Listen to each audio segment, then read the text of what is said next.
We just people from the north side. Once the Timmy's hit the shore fine. Winter ready on the full ties. Heavy traffic during 4-5. Gotta hustle on your own time. Color people every port side. We just people from the north side. Once the Timmy's hit the shore fine. Winter ready on the full ties. Heavy traffic during 4-5. Hey guys, what's going on? It's your host, your boy George Mackay, back here live, New Frontier Pro Wrestling in Port Hope, Ontario, and I'm sitting down with a legacy. I'm sitting down with one of the prettiest men in pro wrestling. That's right. That's right. Kerry Morton, how are you, sir? Welcome to Straight Talk Wrestling. What an introduction. Thanks, Straight Talk Wrestling, for having me. I'm here in, is it Port Hope, Canada? Is that Port Hope, Ontario, yes, Port sir. Hope, Ontario, Canada. I'm a little, so to speak, a little tired, but I'm glad to be on the air, and thanks for having me. Oh, no problem. It's an honor to have you. So, actually, that leads to my first question. Being a legacy, knowing that the name comes with responsibility because of who your father was and the legacy that him and the Rock and Roll Express built, how do you plan to carve out your own legacy while still honoring his? Listen, I've already kind of, into cliche, carved out my pattern. I mean, I come from professional theater. On top of that, I'm a professional athlete and school, and now I'm the NWA World Junior Heavyweight Champion. Something that my dad has done before, but I've been all the way across the country, and I'm making a name for myself. I'm not necessarily the quote-unquote baby face that everyone expects me to be. I'm me. I'm genuinely me. I'm authentic. There's a lot of guys in professional wrestling that can go out there and put on the show, but when I go out there and I wrestle, you're going to see Kerry Morton, and that's something I'm about.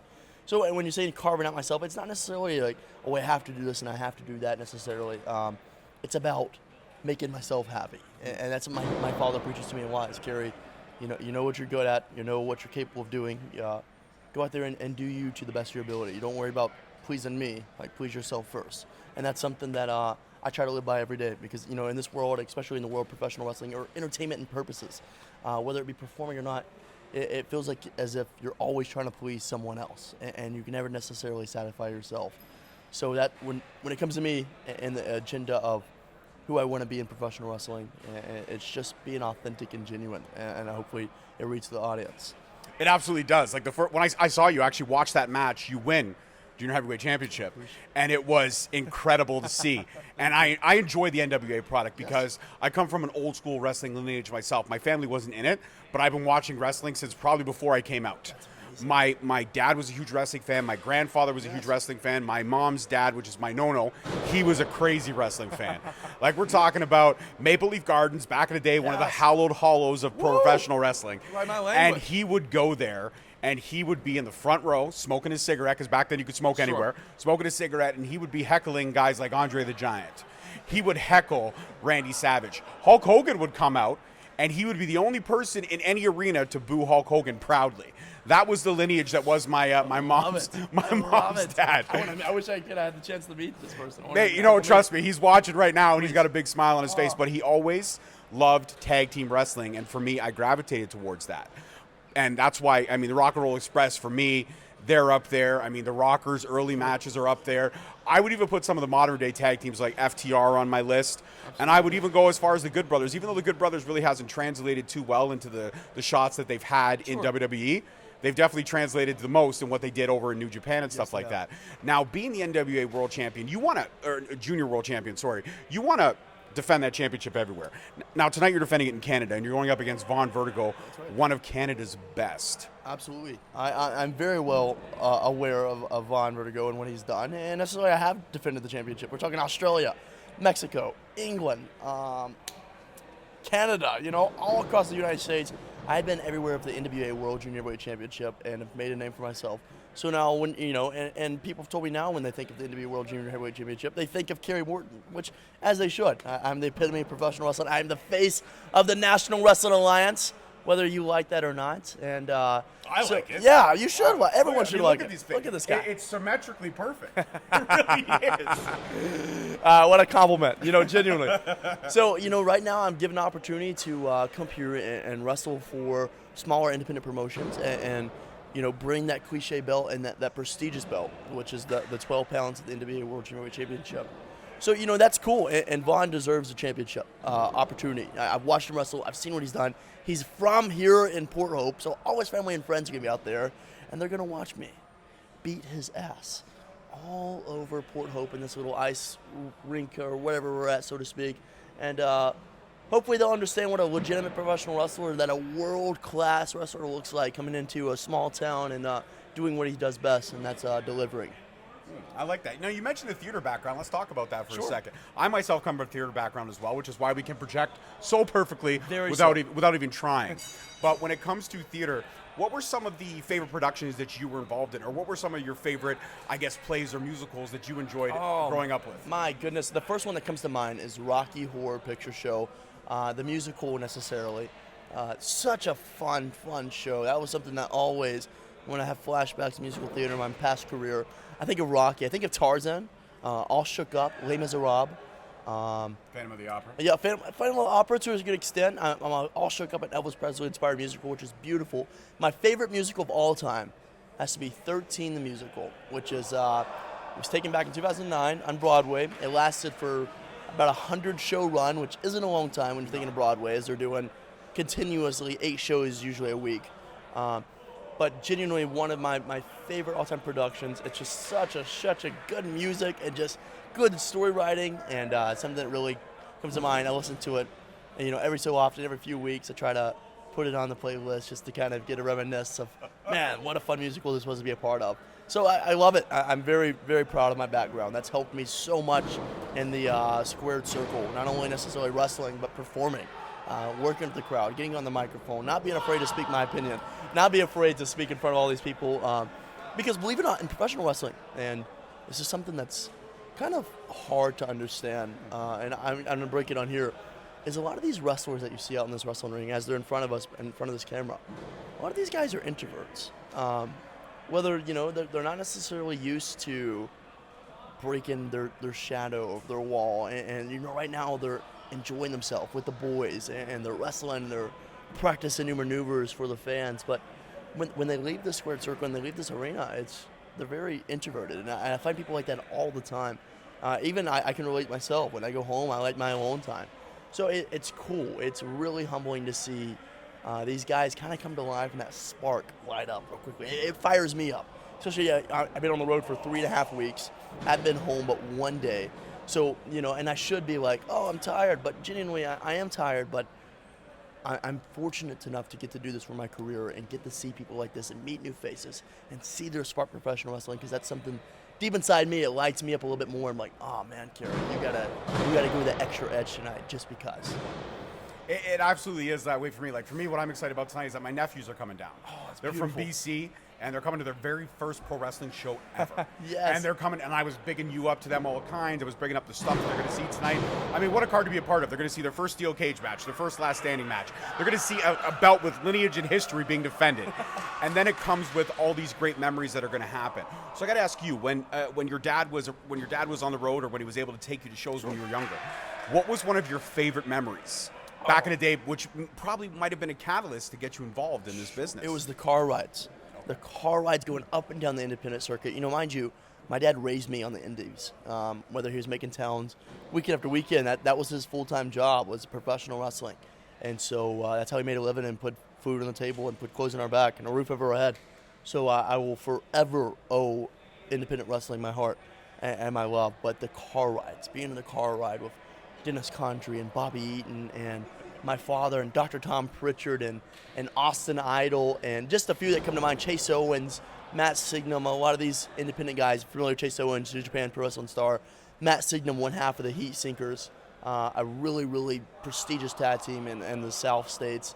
But that's what the memories that really come to mind. Obviously, I'd go to the shows and see all these packed arenas and see my dad and all these fans come up to the table and Robert with them, and meeting them and greeting them and buying their merchandise and telling them the cool stories. That's always. People are like, you must get tired of this. Never. It's what makes me who I am, is hearing these stories, and makes me want to inspire to continue getting better and continue to hopefully edge my name up there with him sometime. But with that being said, that was something that always, I've had flashbacks here recently when I'm on this road of professional wrestling. You're very lonesome. You're kind of a lot of hotel rooms by yourself, a lot of air flights by yourself, meeting new people, you driving places, meeting promoters necessarily that you haven't met before, and colliding car rides for hours on end. So it's just a lonesome road. And so especially when you're out and you're thinking of these memories and you're thinking of these conversations and you're bringing up these stories in the past, it's really it's neat. It's really neat, to say the least.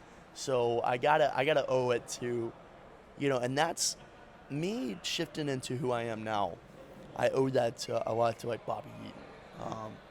And because Bobby showed me how to break out of my shell right before I did professional theater. He showed me, and he lived with us. He lived with my dad, myself, my mom, for years on end, and he crafted my art in the wrestling ring. Would tell me ways to do things, whether it be at practice at the school Morton Wrestling Academy, years on end. Do this better, or perfect that, or think about it this way. Think about it this way. And so that's what really made it's like me consistently having a wrestling encyclopedia in front of you at all You're times. You're telling me like one of the best too, genuinely one of the best. I'm not just saying that because I've known Bobby and a group of Bobby, but when you really study the art of professional wrestling and you study someone's craft, the first thing is a lot of even the greats, Stone Cold Steve Austin, Bret Hart would go out of his way to endorse. I'm talking about The Rock will endorse beautiful Bobby Eaton, and to have him, edge me up to be, hey, you're future, you're in good hands in the foreseeable future, and then having people like Ric Flair and Bret Hart grab me aside and say, you know what, you are where professional wrestling needs to go. It's humbling. It's very complimentary that what I'm doing, because you have those moments where you don't believe in yourself, and you have those moments where you're kind of down in yourself, and then you hear guys like Bret Hart and Shawn Michaels even the other day at the PC used me for selling on an independent show that they found on YouTube, and I'm not gonna say brother that called me up, but a good brother at the PC Center called me. He's like, Kerry, I can believe that Shawn Michaels used you for a study tape today. Like, you know how freaking neat that is? And mind you, I'm 22 years old, and I'm getting used for people to study what I'm doing in a wrestling ring. Like, how wild is that? So, not to just pat myself on the back, but it kind of, you get that reassurance that, hey, I'm doing something right. Absolutely, and the reassurance is key. Like, I have that struggle all the time. I've had so many amazing guests on the show, and now I can add you to that list. And being able to sit down and have these conversations, but also build up a brand and recognize. And sometimes when I see some of the numbers of some of the episodes that I've had, I'm like, this is crazy. I can't believe there's people taking the time out of their day to pay attention, to hear me speak or hear who I have on the show. And it's You're very passionate about your work. I'm glad that people are taking the time. And listen, fans out there that are listening to this, I hope you continue to support this after the episode. We're not done yet, but please, a little shout out to their outside professional wrestling. I'm going to give you insight. Never mentioned this on podcasts before. I do social media analytics and marketing. So I understand like the grind of putting all this effort into a certain individual post and not getting anything in return, whether it be a like or a few views or a scroll past or not even a retweet. So if you see my Twitter, you always see them retweeting shit, because I just want to give the people that necessarily that deserve a spotlight, that are not getting that spotlight, to let them be seen. Whether, if I can help on my pages, whether it be a like or two or maybe 12 or so on to hundreds on end, I'm trying to help. I want others to get out there, and that's something I preach time and time again. That's awesome. That's fantastic. So, I mean, you being used as study tape, talking about Shawn Michaels using you as study tape, and you're only 22, and you haven't even reached your ceiling yet. But the swag you carry and the passion you carry, it's relevant. Like, I'm sitting here having a conversation. I feel like we've known each other for years. It's incredible. But I have to ask this. NWA, the resurgence that they've had the last couple of years, everything that they're bringing to the table, that new school meets old school, Sure. that past meets present, the past meets present, eventually ultimately leading to the future. Yeah. NWA's got all that wrapped up and more. Billy Corgan has one of the most underrated minds, I believe, in professional wrestling. He does. I agree. And some people may not like him. Some people may dislike him. Former members of the NWA roster definitely have their sayings on what they think about him, but we're not going to mention that. Sure. But the fact is that what have your conversations with Billy Corgan been like? And do you agree with me about the fact that people may be underestimating the mind that he has for this business? I really people underestimate what Billy is saying, because a lot of people, and this is something that my dad preaches to me time and time again, and this is why him and Dusty Rhodes, why Dusty was his ball player necessarily, was his star of the Jim Crockett Promotions NWA, and that during that time, because these promoters can talk to you and tell you their vision and tell you their idea, but it's up to the wrestler to really comprehend and understand what the promoter's saying. Hey, I got this idea. I want you to go out there and do this and that one another, but here's the main picture. And a lot of those guys lose track of that. They don't understand what the promoter wants, what's the envision, not only for myself, but for the brand. I'm a team player. I really am. Whether a lot of people don't want to admit that or not, I am a team player. I want people, not only to myself to succeed, but the whole team to succeed. Because when I eat, we all eat. That's how I preach at. So when Billy kind of came to me, and I talked to Billy just about every week, hell, I'm his point. The direction he's going is he's been experimenting things. A lot of professional wrestling promoters have the same pattern of this worked, let's do it again. Well, this worked, let's try this. But if you notice how Smashing Pumpkins was always a huge hit in music, is they weren't like everyone else. They were doing shit that no one was even thinking, oh, this wouldn't work out, this wouldn't turn out right. And it did, and it became a success. So Billy kind of has the mindset in professional wrestling, and he loves and adores wrestling. I mean, any video clips he sends me of wrestling each week. Now, I thought I got annoying because I used to send him a lot of video clips. And it's so beautiful, and I'm not annoyed one bit because I love what he said. Kerry, I want you to incorporate this a little. Or, hey, have you thought about incorporating this just a tad? So, it's genuinely super, super cool. And to hear him talk and to hear him think. And I think I'm one of the very, very few, and I'm going to say this out loud, that understand where Billy's coming from in the mindset of professional wrestling. I'm not aside from, music necessarily. That's his playing field. But when it comes to professional wrestling, I don't have all the answers, but I have quite a few answers, and I know what I'm doing in that wrestling ring. And I'm willing to learn. I'm willing to get better. I want to always build my repertoire, so to say. But I'm one of the few that understand Billy Corgan, where he's coming from. And I think that's why Billy understands where the future of the National Wrestling Alliance is going. And that's Kerry Morton, the foreseeable future, whether that be in the NWA World Junior Champion for months on end, or hopefully, I don't know, maybe relinquishing that belt and going for something bigger. But I understand the vision that Billy Corgan is going towards and the direction he's going towards. And he's gotten a lot of, and I'll say this out loud too, he's gotten a lot of backlash. Kind of necessarily evolving a politician leader, which was a professional wrestler at one point, into being his face of the company. And a lot of people didn't like the idea that this certain person was the face of the company, and I think it was brilliant because it's an experiment. It's something new. You have 2.3 million viewers every Friday night that watches this guy, and then you're going to not bring him onto a professional wrestling show and see if he's going to incorporate, and what he did. He did bring viewership up, and then there's times where you're a little questionable, but it was an experiment, and that's what you have to do in professional wrestling, especially in 2023 age, where you have major companies like WWE and AEW clashing with one another, and then you have a great company like Impact Wrestling and New Japan coming over to the States, and Major League Wrestling and the National Wrestling Alliance. You got to try different things. You got to stand out different. He has that vision, and that vision is something I'm destined to make happen, whether it be myself or hopefully the team of the Southern Six. I want this to come to life. And I'm going to put all my eggs in the basket to make that happen. That's awesome, that you're willing to literally put your stamp on it and say, listen, I want to go with the NWA as far as the NWA is willing to go with me. Sure. It's got to be that mutual give and take. Yes. Like Billy comes to you and says, I want you to incorporate this, and you go, okay, and then there's going to be a time where you could literally be shaving and be like, that's it. I got this. Yes. I got an idea that I want to run past him. And no matter how unorthodox the idea may be, Billy would be willing to try it because he's one of the few promoters that's like, you know what, let's give it a shot. Sure. If it fumbles, we drop it right away. Yeah. If it doesn't, we keep pushing. And I should add to it, he's very adamant. Like, if you give him an idea, he's one to turn it down. Like, no, I don't like that. But a lot of the things that I've suggested, he has allowed me to have freedom with. On that, I'm not saying that's with every professional wrestler that works for the National Wrestling Alliance. And there's times where I've been told, no, I don't like that idea. And that's something you have to respect, too, because you understand his vision. And you understand if I can add to this vision a little bit more or if I can't necessarily. And that's something Pat Kenny preaches, too, which is the director right under Billy Corgan. You guys can hear the background, so I excuse that. No, it's okay. This mic's really good. Good to know. So, Pat Kenny, the same vision. And he calls me often. He's like, Kerry, you get what I'm saying.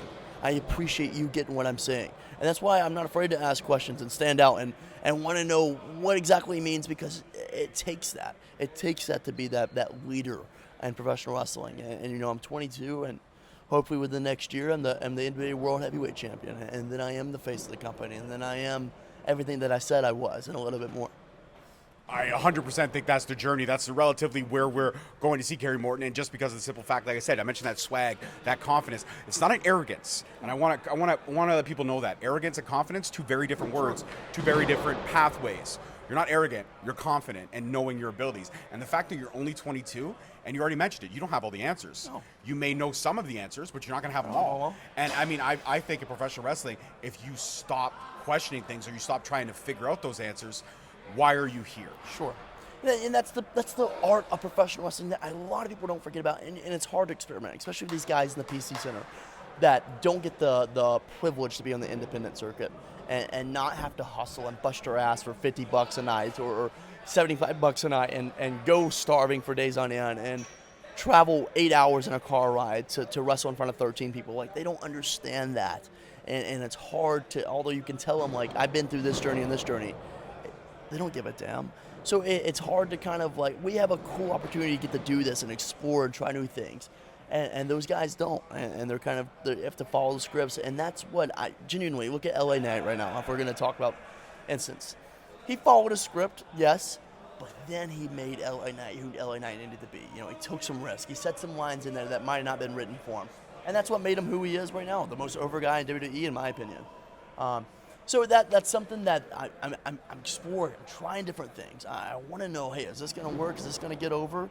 You know, and you're mentioning confidence and arrogance, and it's just the fact of, like, hey, I want to be myself. I want to step in front of that camera. I want to step in front of that wrestling ring with whatever's around my waist in front of all these fans and let them know, like, that guy is the real fucking deal. Choose him out, whatever.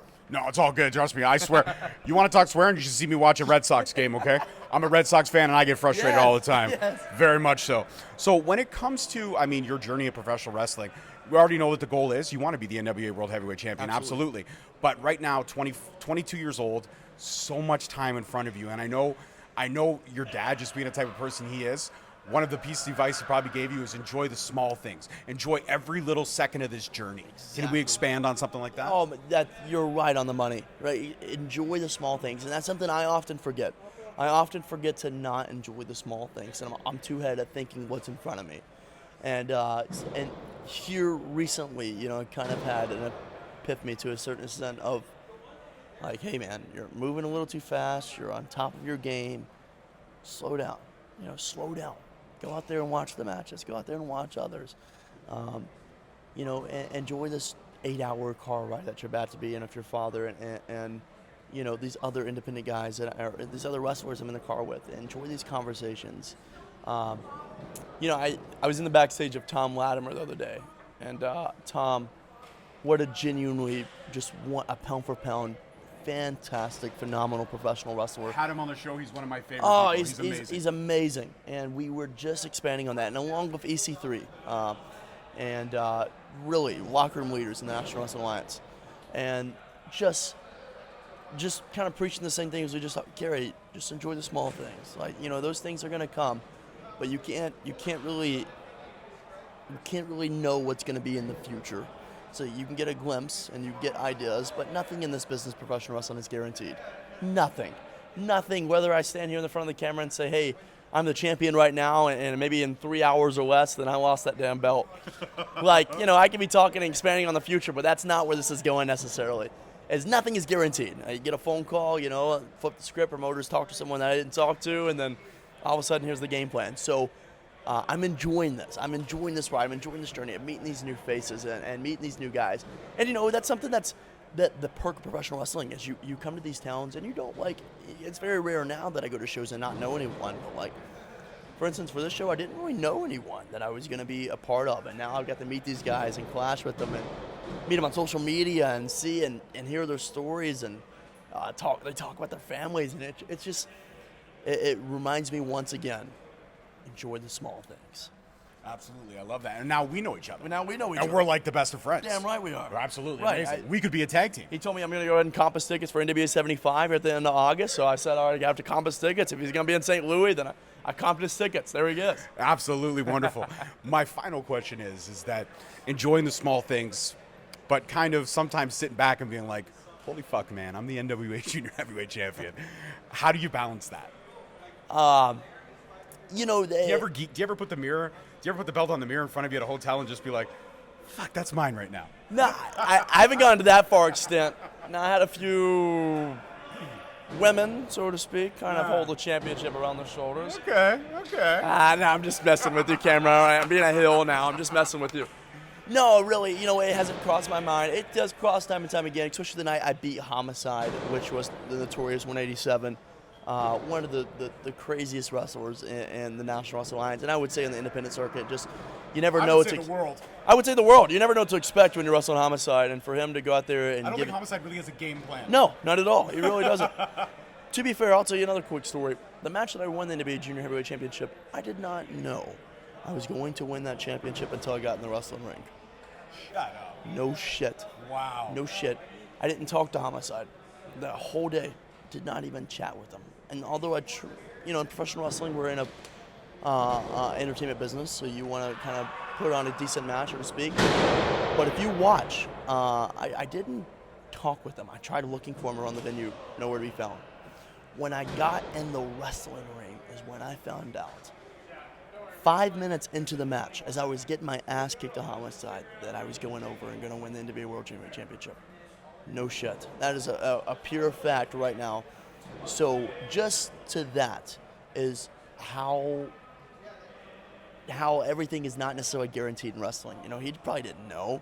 He might have known. That's why I didn't chat with him.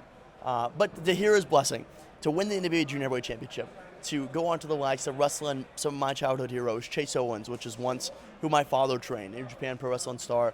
My dad was the NWA World Junior Heavyweight Champion. Wrestled Jason Kincaid, which is another.